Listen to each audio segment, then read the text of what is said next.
एक लड़की एक नॉवल को रीड करती है और रियल वर्ल्ड से इसकी स्टोरी में चली जाती है। यहाँ मरने से बचने के लिए ये सर्वाइवल का रास्ता ढूंढती है और साथ ही इसे पता चलता है कि किंग भी रियल वर्ल्ड से ट्रांसमाइग्रेट करके यहाँ पे पहुंचा है। अब ये दोनों मिलकर और भी लोगों को ढूंढने का प्लान करते हैं जो रियल वर्ल्ड से यहाँ आए हों। जल्द ही इन्हें पता चलता है कि नॉवल की हीरोइन भी रियल वर्ल्ड से आई हुई है, लेकिन नॉवल के हीरो की इन्हें समझ नहीं आती क्योंकि उसी ने किंग को मारना है और इस लड़की को महल से निकाल देना है। दूसरी तरफ नॉवल की हीरोइन जो रियल वर्ल्ड से आई है वो भी इसके खिलाफ चालें चलने लगती है। ये दोनों सारे एक्शंस बहुत अच्छी प्लानिंग के साथ करते हैं क्योंकि इन्हें स्क्रिप्ट का पता है। ड्रामा की स्टोरी बहुत इंटरेस्टिंग है, वीडियो को एंड तक क्लास में देखें। ये लड़की अपनी टीम के साथ एक मीटिंग कर रही है और ये लोग नए ड्रामा की स्टोरी डिसाइड कर रहे हैं। डायरेक्टर से एक नॉवल देता है और कहते हैं इसमें से मुझे डिफरेंट स्टोरी निकाल कर ला के दो। अब ये सारी रात बैठ के वो नॉवल पढ़ती है। इसकी फ्रेंड इसको बर्थडे विश करने के लिए आती है और उसे कहती है कि एक अच्छी सी विश मांगो, जिसमें ये गलती से विश कर लेती है कि ये स्टोरी के अंदर चली जाए। कुछ ही टाइम में सब कुछ बदल जाता है और ये वाकई ही स्टोरी के अंदर चली जाती है। कुछ देर सारी सिचुएशन को समझने के बाद इसे ये नहीं समझ आती कि मैं किस कैरेक्टर की जगह आई हूँ। जब मेड आकर इसका नाम लेती है तो असल में स्टोरी की सबसे बुरी कैरेक्टर ये है और स्टोरी में इसका एंड बहुत बुरा होता है, इसलिए ये सोचती है कि एंड को चेंज करने की कोशिश की जाए। यहाँ किंग का सेक्रेटरी आता है और उसे कहता है कि आज किंग को तुमने सर्व करना है। अब ये डिसाइड करती है कि किंग तो एक प्ले बॉय टाइप इंसान है, मैं पहले उसको तो विन करूँ। जब ये बहुत अच्छी तैयार होकर आती है तो किंग देखे बिना कहता है कि इसको बाहर निकालो। वो बेचारी निकलते निकलते भी कहती है कि कम से कम मुझे एक बार देख तो लो, मैं इतनी तैयार होकर आई हूँ। ये सुनते ही किंग इसे ऑर्डर देता है कि रुक जाओ और गार्ड चले जाएं। इसे किंग के बात करने का स्टाइल थोड़ा मॉडर्न लगता है। ये उसे कहती है हाउ आर यू, जिस पर किंग बहुत खुश होता है और कहता है फाइन थैंक यू। अब ये दोनों अपनी अपनी स्टोरीज शेयर करने लगते हैं। वो बताता है कि मैं छुट्टियों में था और एक क्रूज पर लेटा था, मेरे मोबाइल पर एक नॉवल की नोटिफिकेशन आई और मैं यहाँ पहुँच गया। तो ये अंदाजा लगाती है अच्छा तो तुम किसी कंपनी के बॉस हो। तो कहते हैं हाँ मैं बॉस हूँ किसी कंपनी का। लड़की का नाम जी वानिया है और किंग का नाम डैन है। वो इसे स्टोरी के बारे में बताती है और कहती है कि तुम बहुत बुरे इंसान हो, तुमसे सब मिनिस्टर्स, तुम्हारी स्टेप मदर और प्रिंस सब नफरत करते हैं। और फिर अपना भी बताती है कि मैं भी बहुत डेविल कैरेक्टर हूँ। अब ये लोग प्लान करते हैं कि हो सकता है हमारी तरह कुछ और लोग भी आए हों रियल वर्ल्ड से, हम उन्हें ढूंढते हैं। किंग हरम में इसकी प्रमोशन करता है और इसकी खुशी में पार्टी रखता है जिस पे इसके हरम की सारी औरतें आती हैं, लेकिन वो नामों के साथ सीटिंग अरेंजमेंट कराते हैं ताकि उन्हें सबके नाम पता चल जाएं। अब वो इनके बीच में डिफरेंट कंपटीशंस करवाते हैं जैसे कि राइटिंग, ड्राइंग, ताकि इन्हें पता चले कि कौन सी लड़की मॉडर्न दौर से आई है। इन दो कंपटीशन से कुछ भी नहीं पता चलता तो किंग गुस्से में आगे कहता है कि मुझे कुछ ऐसा गाना सुनाओ जो मैंने पहले कभी ना सुना हो। जिस पर नॉवल की हीरोइन आती है और वो इस इंस्ट्रूमेंट को गिटार की तरह पकड़कर बजाने लगती है और नए दौर का गाना गाती है।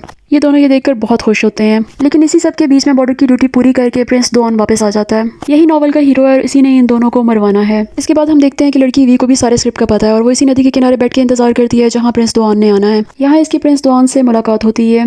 वी ने यह डिसाइड किया है कि वो जी वानिया के चक्करों में बिल्कुल भी नहीं आने वाली है, बल्कि वो उसे ज़्यादा तंग करेगी। दूसरी तरफ किंग और जी वानिया ये सोचकर खुश हैं कि कम से कम एक लड़की और भी मॉडर्न वर्ल्ड से आई हुई है, लेकिन प्रिंस डॉन ने किसी भी चीज़ पर कोई रिएक्शन नहीं दिया और उसके बारे में कुछ भी कहना मुश्किल है। अभी ये बात कर ही रहे थे कि दो मेड्स गलती से एंटर हो जाती हैं जिसे किंग बहुत गुस्से से डांट के निकाल देते हैं। ये उसके एक्सप्रेशन देख के हैरान रह जाती है और कहती है तुम तो बहुत ज़बरदस्त एक्टर हो। ये इसे कहता है कि ना मैं किंग डॉन को ही बना दूं और खुद प्रिंस बन जाऊं, लेकिन वो कहती है इस तरह करने से भी उसका गुस्सा ठंडा नहीं होगा, उसके अंदर बहुत पुराना इंतकाम पल रहा है। ये किंग को एक टास्क देती है कि प्रिंस के सेक्रेटरी को अपनी साइड पे करना है क्योंकि वो बहुत ज़बरदस्त प्लानर है। अगर वो हमारी साइड पे हो जाएगा तो हमारा आधा नुकसान कम हो जाएगा। लेकिन मसला ये है कि इसने उसके फादर को स्लेव्स की तरह बहुत दूर एक जगह कैद कर दिया हुआ है, जिसकी वजह से वो बहुत गुस्से में था और प्रिंस डॉन ने उसके गुस्से को कैश करके उसे अपने साइड पे कर लिया था। और वानिया का टास्क है वी को अपनी साइड पे करना ताकि डॉन का माइंड चेंज किया जा सके। स्टोरी के हिसाब से ये दोनों डॉन को पसंद करती हैं, लेकिन डॉन सिर्फ वी को पसंद करता है, जिसकी वजह से वानिया हमेशा इसके साथ बहुत बुरा सलूक करती है। अब स्टोरी को सामने रखते हुए वी को बिल्कुल भी समझ नहीं आती कि ये क्या कहना चाह रही है। और मीटिंग के बीच वानिया को वी की मेड की कुछ एक्टिविटीज नजर आती हैं, लेकिन वो उसे इग्नोर करके इसे समझाने की कोशिश करती है कि ये आदमी पावर के पीछे लड़ते रहेंगे और लेकिन हमें आपस में नहीं लड़ना चाहिए। वी इसे बिल्कुल इग्नोर करके चली जाती है। वानिया एक गार्डन में खड़ी है। यहाँ एक सर्वेंट शोर मचाता है कि वानिया को किसी और गार्ड के साथ चक्कर चल रहा है और मैंने इन दोनों को दूसरे वाले गार्डन में देखा था और मेरा मुंह बंद कराने के लिए इसने मुझे पानी में धक्का दी है,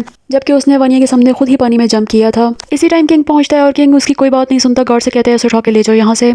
वानिया को पता है कि सारे ड्रामे के पीछे वी ही है और वी को वो कन्विंस नहीं कर सकी। दूसरी तरफ वी ये सुनकर हैरान होती है कि उसका नाम नहीं लिया गया। अब ये किंग को बताती है कि जिस तरह मेरे खिलाफ वो प्लानिंग कर रही है मुझे नहीं लगता कि मैं उसे कन्विंस कर सकती हूँ। किंग बताता है कि मैंने जी जॉन के जहन में ये बात डाल दी है कि तुम्हारे सारे मसले का बेनिफिशियरी डॉन ही है, तो जब मसला बना हुआ था तो बीच में बिल्कुल भी नहीं आया और कुछ भी नहीं बोला। अब इनका नेक्स्ट प्लान ये है कि महल में जितने मिनिस्टर्स हैं उसमें से 70% क्वीन डोगर के हैं और बाकी 30% डॉन के हैं। अगर इन दोनों को आपस में लड़वाया जाए तो इनकी पावर कमजोर होगी और फिर हमारा कोई नुकसान नहीं इसमें। लेकिन एक और मसला भी है कि नेक्स्ट ईयर खाने की बहुत बड़ी कमी होने जा रही है, जिसकी वजह से लोग गुस्सा होकर इस पर हमला करेंगे। उससे पहले ही खुराक उगाने पर ज्यादा ध्यान देना पड़ेगा। अगले ही दिन एक जनरल वॉर जीत कर महल में पहुंचता है। किंग इसे रिवॉर्ड देने की बात ही करता है तो क्वीन डोगर का मिनिस्टर सामने आ जाता है और वो कहते हैं कि हर साल बहुत अनाज मांगते हैं और हम इतना अफोर्ड नहीं कर सकते। जिस पर जनरल जनरल एक अनाज की बोरी सामने लाके रखता है और कहते हैं इसमें रेत और मिट्टी मिक्स है, ये हमें ये देते हैं। किंग भी बीच में एक चुटकुला छोड़ देता है और कहता है तुम लोगों की डिमांड बढ़ती जा रही है, क्या बॉर्डर पर बहुत अय्याशी लगी हुई है कि हर बंदा वहीं पे जाना चाहता है। ये सुनकर दूसरी साइड के मिनिस्टर बहुत खुश होते हैं। फिर किंग सॉर्ड निकाल कर जनरल की गर्दन पर रखता है और ये लोग हंसने लगते हैं। किंग बिल्कुल ही सर फिर इंसान की तरह क्वीन डोगर के मिनिस्टर को मरवा देता है और जनरल से कहता है जाकर जितना राशन लेना है ले लो। ये सब कुछ डॉन को बहुत बुरा लगता है। वो अपने मिनिस्टर के साथ बैठकर ये डिस्कस करता है कि ये सब उसे नहीं करना चाहिए था, उसका इमेज बुरे किंग का है।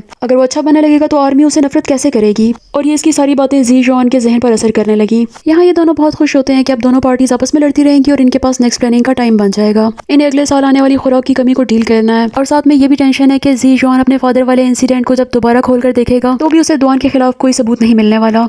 ये वानिया किंग से परमिशन लेती है लाइब्रेरी आने की ताकि खुराक की कमी वाले मसले के ऊपर कोई सोल्यूशन मिल सके। जब वो डिफरेंट बुक्स रीड कर रही थी तभी प्रिंस डॉन वहाँ पे आ जाता है। ये उससे फौरन छुप जाती है और स्क्रिप्ट को रिवाइज करती है दिमाग में। पेरिस में आने से पहले ये से एक मरतबा मिल चुकी है और इसको बहुत पसंद करती थी। कुछ ही देर में डॉन इसे ढूंढ लेता है और उसे कहता है तुम तो बिल्कुल बदल गई हो। जिस पर वो कहती है आप मुझे थोड़ी देर मिले थे इसलिए आप नहीं जान सकते कि मैं कैसी थी। फिर वो कहता है तुम्हारी ड्रेसिंग और तुम्हारी सारी लुक्स भी बदल गई हैं। तो ये कहती है कि यहाँ पे इतनी डीप पॉलिटिक्स चलती है, मुझे सर्वाइव करने के लिए बहुत कुछ करना पड़ रहा है। इसकी विक्टिम प्लेइंग में प्रिंस डॉन आ तो जाता है लेकिन ये जो कुछ बना रही थी वो इसका लेटर उठाकर अपनी जेब में डाल लेता है। उसके ऊपर बनी हुई क्यूट सी ड्राइंग्स इसे अनयूजुअल लगती हैं। वो अपने सेक्रेटरी से कहता है पता कराओ ये महल में आने से पहले क्या ड्राइंग सीखती रही है। यहाँ आधी रात हो चुकी है और लाइब्रेरी की लाइट्स ऑन है। किंग देखकर बहुत खुश होता है कि वानिया मेरे प्रॉब्लम्स को सॉल्व करने के लिए इतनी मेहनत कर रही है। नेक्स्ट मॉर्निंग वो दिन है जब हरम की सारी लड़कियों ने क्वीन डोगर के पास पेश होना था, लेकिन क्वीन वानिया बहुत लेट हो चुकी है। इसे लेट होने पर यहाँ की सीनियर लड़की बहुत डांटती है और वैसे ही सब इससे बहुत जेलस थी, लेकिन ये इसे कुछ पनिश करती इससे पहले ही किंग आ जाता है। वो वानिया से कहता है कि तुम्हें झुकने की जरूरत नहीं, मेरे साथ आओ। अब वो बारी बारी सबसे पूछता है कि तुम लोगों को क्या क्या मसला है वानिया से। पहली तो कहती है कि मेरी ही सारी गलती है। वो कहता है बहुत अच्छी बात है, तुमने गलती कबूल की, इसको पढ़ के बाहर ले जाओ। ऐसे ही एक और लड़की भी निकाली जाती है। तीसरी की बारी आती है तो क्वीन डोगर आ जाती है और उसके साथ एक प्रिंस है जो कि किंग का अपना बेटा है। अब क्वीन अपने मिनिस्टर के मरने पर बहुत गुस्सा है और वैसे ब्लैकमेल करने के लिए बार बार गार्ड्स को कहती है कि वानिया को पढ़ के यहाँ से ले जाओ। यहाँ किंग पूरी तरह से ब्लैकमेल हो जाता है।